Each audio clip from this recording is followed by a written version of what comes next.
Est-ce que l'on veut former des jeunes techniquement et physiquement, ou est-ce qu'on veut les éduquer en priorité à la compréhension du jeu ?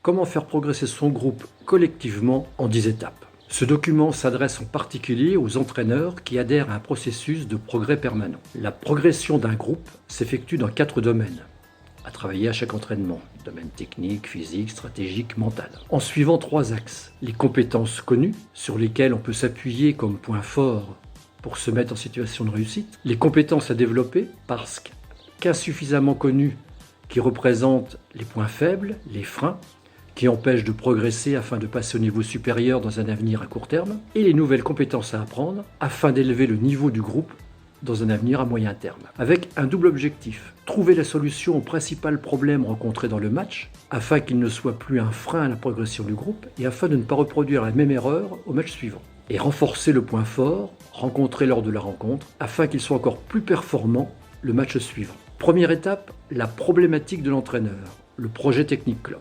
L'équipe technique du club doit mettre en place un projet technique valable du plus jeune au plus âgé. Le projet, présenté dans ma dernière vidéo, apparaît comme un atout majeur car il est le trait d'union entre les uns et les autres. Chaque entraîneur doit situer son groupe dans le projet technique du club et mettre en place son projet de jeu, ce qui va être déterminant dans le regard apporté à l'évaluation de son groupe et aux solutions à apporter pour l'améliorer.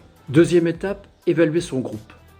C'est la phase d'observation chiffrée de notre performance, des éléments que l'on est capable de maîtriser lors d'un match dans lequel les 2 équipes sont, si possible, de niveau équivalent pour déterminer quoi travailler à l'entraînement. L'évaluation de son groupe doit être indépendant du résultat, surtout chez les jeunes. Le résultat n'a qu'une valeur informative, car il ne dépend pas que de la valeur de son équipe. Il dépend d'autres paramètres, comme la valeur de l'adversaire, la qualité de l'arbitrage, les conditions extérieures, public, salle, météo, bref, d'éléments que l'équipe ne maîtrise pas.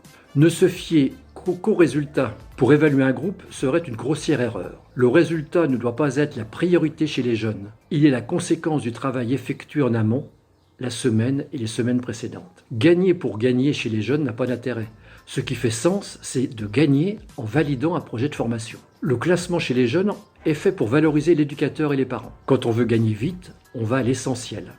On ne multiplie pas les expériences pour bâtir un basketball créatif. Troisième étape, évaluer son groupe en attaque, en prenant exemple sur le basket. Exemple d'éléments observés.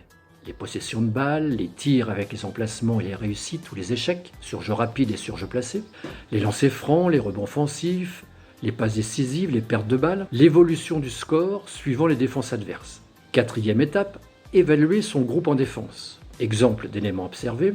Les possessions de balles adverses, les zones de tir adverses, les pourcentages de réussite adverse, les rebonds offensifs adverses, nos rebonds défensifs, les ballons volés, l'évolution du score en fonction de nos défenses. Cinquième étape, bilan statistique. Bilan qui va servir à déterminer nos points forts et nos points faibles. L'important sera de les hiérarchiser. Sixième étape, déterminer son point faible numéro 1. Déterminer le point faible majeur du groupe, la contrainte qui empêche sa progression pour passer au niveau supérieur. Septième étape, effacer le point faible numéro 1. Le travailler de 10 à 30 minutes lors de chacun des entraînements suivants. Le travailler jusqu'à ce qu'il ne devienne plus l'élément numéro 1 qui empêche la progression. L'objectif est d'élever la performance de la contrainte jusqu'à l'émergence d'une nouvelle contrainte. Huitième étape, déterminer son point fort numéro 1.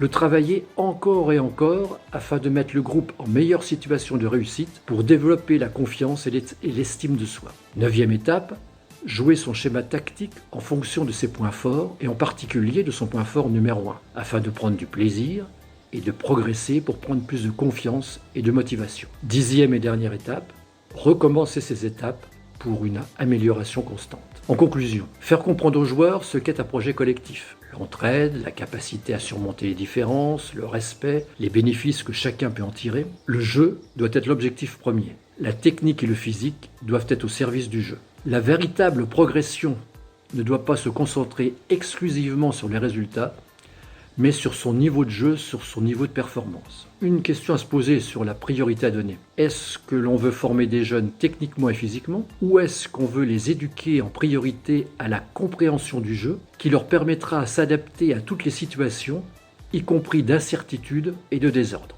Enfin, l'important n'est pas de sortir vainqueur des épreuves, mais d'en sortir meilleur.